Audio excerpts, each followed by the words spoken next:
Şunu ойлап тап, шундый кылып ысталпа кылсак, өзүбүздүн Кызыл Бак айылына коозам болот, өзүбүздүн мына көчөлөргө жарык, мына Шахмардандык, Өзбекстандык туугандарыбыз айтып атат. Мен өкмөтүңөр кылып берип атабы. Не кандай кылып атасыңар буну дейт баары эле. Биз айтабыз да. Биздин мына өзүбүз мына фондубуз бар, элибиз мына уюшумдуу, мына бириксек, мына колдон бардыгы келет. Жасап мына өзүбүздүн көчөлөрдү, мына айылда иштерине, мына бебечара кары картаңдарга жардам беришке мына фондубуз иштеп тура берсин. Рахмат ушу укаларыбызга, акаларыбызга, бардыгыга. Мына бириксек колдон келет экен. Бул өкмөттүн карап отура берүүнүн кереги жок да.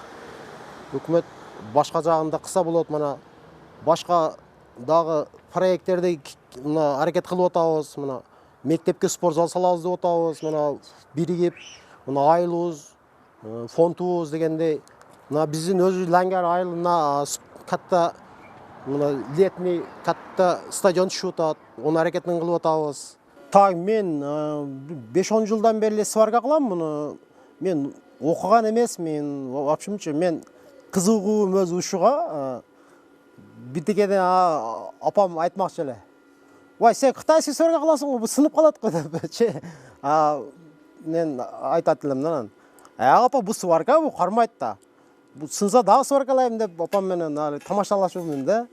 Анан кийинчерээк анан сварканы кызыгып эле бирөөнө абарып кетмен сварка кылдырып ондо жүрчү элем алдынча. Кийинчерээк кызыгып эле жакшы сварка кылып, өзүмдүн мына алгимди ашырып дегенде энди эме деп коет, практикамды ашырып эле кичинекей нерселер жасап, устолчик жасап, кийинчерээк устолдор жасап, мына айылыбызга жасап койдук. Мына Кудайга шүгүр, мына элдин кызматында болуп атат, мына соолар тийсин. Мына өзүбүздүн мына жайларыбызга устолдор жасап, навестер жасап, ушу энди ушу мында иш кылганда дагы, мында отурганда дагы, мына навесте мында кардан, жамырдан тескей болсун деп ошондойлорду жасап, мына элдин сообу үчүн эле кылабыз. Энди соолар тийсин, өзүбүз аракет кылабыз да эндичи. Өзүбүздүн айылга колдон келишинче күчтүү иштетип болсо аракет кылышка мен даярмын өзүмдүн айылымачы. Бул айылда энд сварщикенди али кылат экен да бардыгы эле. Кетменимди сваркалап бер, баламды велиги сынып калды, велик сваркалап берчи. Машинемди мал жери үзүлүп кетти, ону сваркалап бер. Мында эме десем энди, мында иши түшкөн адам бардыгы эле укам деп, Кудайга шүгүр мына мамилебиз бардыгы менен жакшы эле. Келет, мында сваркалап бер, сваркалап, колдон келишинче аракет кылып сваркалаймын. Кызыгуум өсүшү менен да. Мен канчалык кылган сайын ошончолук мындай практика ашырып, башка нерселерди жасап, мындай эме десем энди, мындай элге мындай көргөзмөгө мындай чыгарып, мындай эл көрктү мындай ачканды мен жакшы көрөм да өзүчө. Мындай кызыккан нерсемди кылышты аракетиндемин да. Мына ысталбалардын акыркы этабы, бул Дубана, мына Курманжан көчөсүнүн Дубана көчөсүнө кылып атабыз. Шу краскаларды уже бүтүп калды, мына эртең коюш аракетиндебиз. Бүтүп, Кудай кааласа, элге айтарым энди. Шу аракет кылгандан кийин бүтүп коелу балдарым, укалар, акалар. Шу биз кылсак бардык колдон келет, өзүбүз Кызыл Бак айылыбыз үчүн аракет кылышыбыз керек. Башка мамлекетте, Россия барып укаларыбыз, акаларыбыз рахмат ушунчалык күйүп, акчаны бөлүп жөнөтүшүп атат. Колдон келишинче аракет кылайлык. Өзүнүн помощниктерим эле жасап көп жасаганбыз. Мында мына башталышын Лангар айылынан мына Элпесекиге, Акайга чейин жасап, уже ол жак бүттү. Кудай кааласа, мына акыркы этап калды, мына 4-этап деп коет. Бул Курманжан көчөсүнүн Дубана айылына ушу көчө бүтүрүп, акыркысы энди ушу калды, бүтүрөбүз энди ушуну аракет кылса. Укалар, аракет кылайлык. Мына бириксек бардыгы колдон келет. Бар күчүбүздү аябайлык. Бул өзүбүздүн Кызыл Бак айылыбыз үчүн эле. аракет кылайлың да. Мына столду жасадык бир 4 жыл мурун. Тойдо биз башка айылдардан мындай арендага мен деп коет энди арендага алып келип той маракелерди иштетип кайтып алып барып берип мындай эл жаман кыйналды да. Столду жасайлы дедик бир мындай чогулушта сүйлөштүк да балдар менен мындай аксакалдар менен дегенде өзү жасасак болот, колдон келет, өзүгө кызмат кылат, кылып коелуң. Шуну столду эл колдонсун.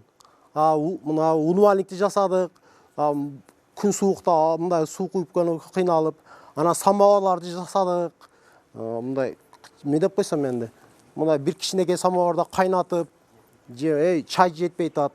Алып келсең чайды дегенден көрө өзүбүз жасап койсок, азыр Кудайга шүгүр бизде 2 самоварыбыз бар, 2 умывальнигибиз бар, 2 очок, 2 казаныбыз бар, мына столубуз бар. Энди колдон келишинче аракет кылдыбыз, энди алдында сахна кылайлы деп, жаан чачында сахнада мындай сахнанын астында жамырдан, кардан тескер мындай отурайлы деп, ошонун аракетинде ошону кылайлы деп. Демек, постоянно сиздин үйүңүздө турат ким? 2-3 күн мурун айтышып коет. Бизде той бар, же бизде мындай мараке бар. Столуңузду биз кимге бербей туруңуз. Мен ошого 2-3 мурун аракет кылам. Ошо списокко түшүрүп коебуз. Мындай числосын айтат да. Эртеден кийин десе, мен ошого карап туруп, пасторкондон даярдатып, столду мындай беришке аракет кыламын. Буну өзүнүн айылда той жок болсо, башка аксакалдар баары чогулуп айтышкан, башка айылга дагы мындай арендага берип кое берелиң. Дагы айылдын кемчилдигине иштейт да, акчасын топтоп. Баа кемчилдик чыга берет экен да. Ошо арендага чыгарып, ушу башка элдерде колдонсун деп арендага чыгарып койбойбуз кээ маалда. Энди үй бүлөм жөнүндө айтсам, мен өзү Нөгарнан айылынан үйлөнгөм, Халман айылынын Нөгарнан көчөсүнүн айылы. Мен биринчи үйлөнгөндө туугандарым айтыш эле да, ой, сага унайбы экен, унабайбы экен деп айтыша беришет эле да. Кийин Кудайдын ал пешенеге жазган экен энди. Кайненем рахматыям өтүп кетти. Бунун Алланын кылган алгисте энди мен айыптеп берип, Кудайга шүгүр, мен азыр 5 баланын атасымын. 3 кызым, 2 уулум бар. Кудайга шүгүр, мына шуларды өмүрүн берсин.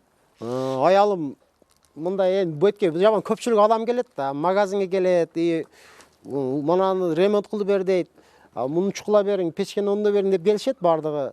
Бирок аялым кызганыч жок да вообще элечи. Манага келе берет экен, эмнеге келди, эмнеге чыгып кетсин деген ал жок да бизде. Келген конокторго эмне деп коет, сый урмат менен эле аракет кылат. Балдарым дагы ата мында жашырышты билбейт да меникелер. Ата, чоң атам келди, ата, акам келди деп эле чакырып үйгө киришип, мындай иши болсо алып мен чай ичемби, же уктап жатамбы, киришип эле, мына кылыш керек, могул жака барыш керек деп эле айтышат. Ошонун аракетинде эле жүрөбүз. Демек, сизде тыным жок окшойт, э? Жок, мен билбейм. Ушу бир күн иш кылбасам, өзүм мындай ден соолугум чатактап калганга окшой берет да, мындай ооруп калганга окшой берем. Мен мындай бирдеке кызыгып, ошо ишке кирип кетсем, анан мындай оорумду вообще жок да. Мен кызыккан нерсем мындай кылсаң, мындай ооруду жеңе берем да. Ошол бардыгы эле айтат, сен тынбайт экенсиң, эмне тынбайсың? Мен айтам, билбейм, мен өзүмө билинбейт. Эртеден кечке чейин басып кыймылдап, ошо менин аракетинде жүрөм. Эч тынбайт экенсиң, арып калбайсыңбы, чарчабайсыңбы дешет да.